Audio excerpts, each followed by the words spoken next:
Hello, my friends. Today, the most significant events are unfolding on Russian territory. It seems the Ukrainian forces want to turn the tide and capture part of the Russian territory. Otherwise, improving Ukraine's position before negotiation is unfortunately impossible because conducting a counteroffensive is nearly impossible due to powerful defense lines and Russian offensive actions. But here they've entered Russian territory and almost immediately there are operational spaces.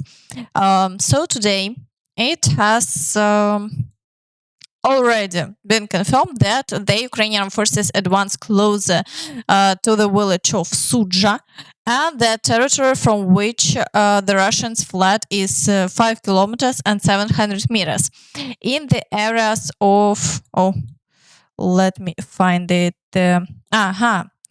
Sverdlovka, the Ukrainian forces managed to advance by 9 kilometers and 500 meters. There are no details of the operation yet, but the Russians are reporting that the Ukrainian forces are trying to secure their positions and are pulling in reserves. Overall, it seems there will be more movements today. Will the Ukrainian forces entrench and hold the defense if the Russians try to counterattack, or will they just move in, cause some commotion and retreat? It's still unknown. However, the Russians, following Putin's command, are stated in all emergency propaganda broadcasts that the Ukrainian forces allegedly didn't even manage to enter Russian territory. And in the comments under the videos, bots are stamping out identical messages saying that all equipment was destroyed. Overall, the Russian information machine is very powerful and they are trying to calm all Russians. But the truth cannot be hidden. Russians in frontline settlements are seriously panicking, and reports indicate that 90% of the population in the Sverdlovka district has already evacuated. Of course, I see that many are wondering if this offensive will improve the situation on the front.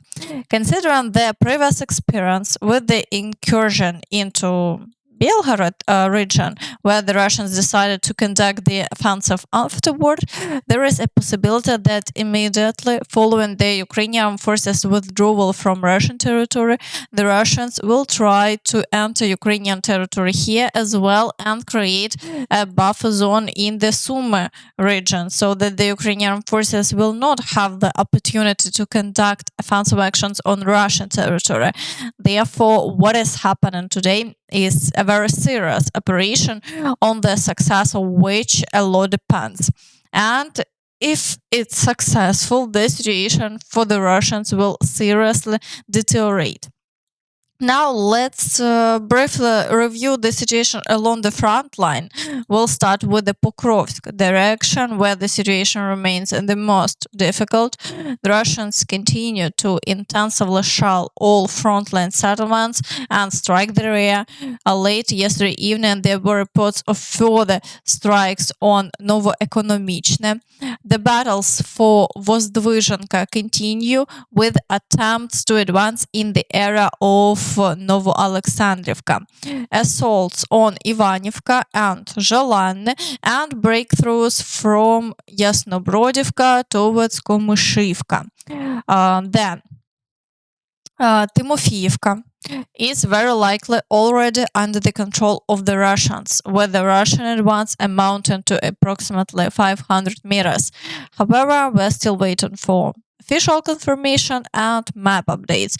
Otherwise, the fighting continues. According to preliminary information, the Russians have pulled even more reserves here to break through to Pokrovsk. In the Toretsk direction, the Russians have raised the Russian flag on a school in New York. The Russian advance has reached 1 kilometer and 400 meters in the western part of the city and another 1 kilometer and 800 meters to the east. Battles also continue in the area of Toretsk and Pivnichne.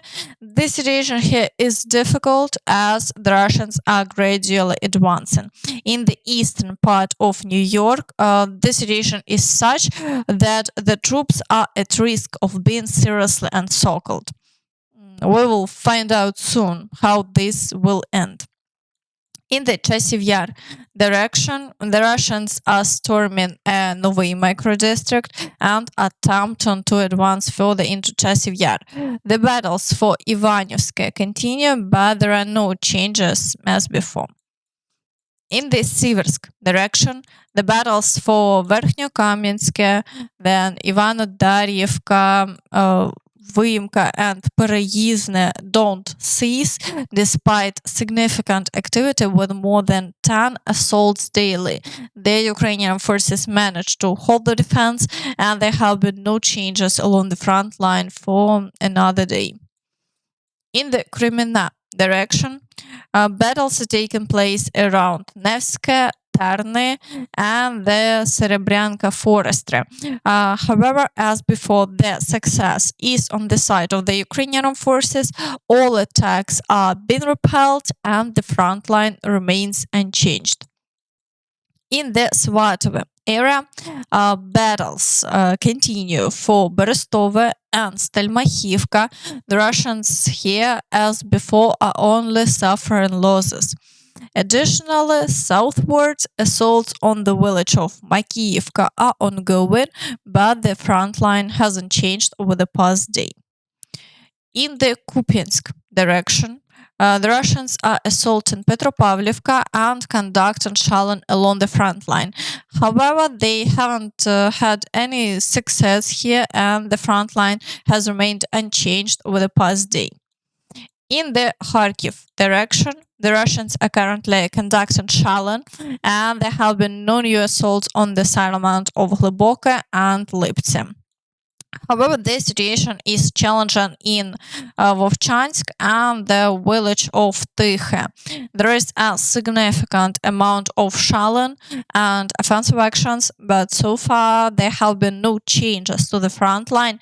The Ukrainian forces are doing everything possible to maintain their defense.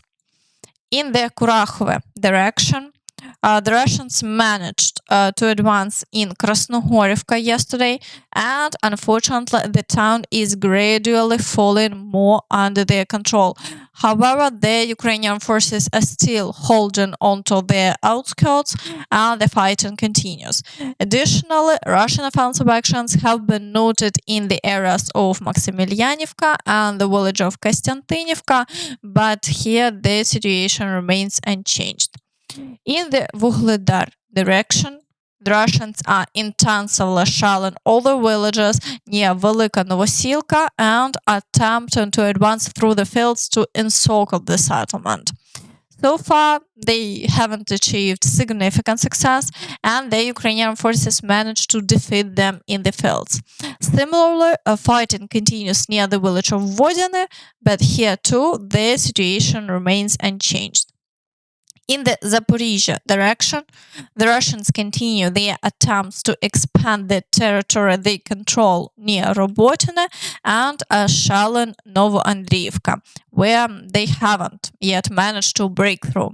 For now, the front line remains unchanged. In the Kherson direction, there are only shelling without offensive actions today. Besides artillery, the Russians are increasingly using FPV drones. And Zelenskiy confirmed all Russian statements that as of today, the Ukrainian Armed Forces have more FPV drones than the Russians. Щодо дронів. Наші українські сили оборони та безпеки у цьому вже йдуть до переваги, і за липень наші воїни застосували більше дронів, ніж окупанти. Це має бути стійкою тенденцією на фронті по всіх видах дронів, які є у наших підрозділів, від FPV та до всіх інших, включно з нашими далекобійними дронами, які вже впливають на війну стратегічно, впливають в інтересах України. І наше українське лідерство щодо дронів може бути не лише тим фактором, який наближає справедливе закінчення війни, але й зробить Україну постачальником безпеки для інших держав. Overall, it's evident that the Ukrainian Armed Forces are managing to increase their capabilities. There is a large number of drones, the emergence of aviation, and the use of long-range missiles.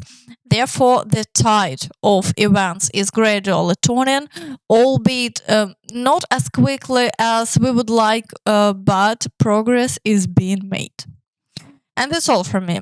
So please don't forget to like this video, subscribe to the channel, and hit the notification bell to stay updated on all the latest news. Thank you for watching and see you next time. Bye bye.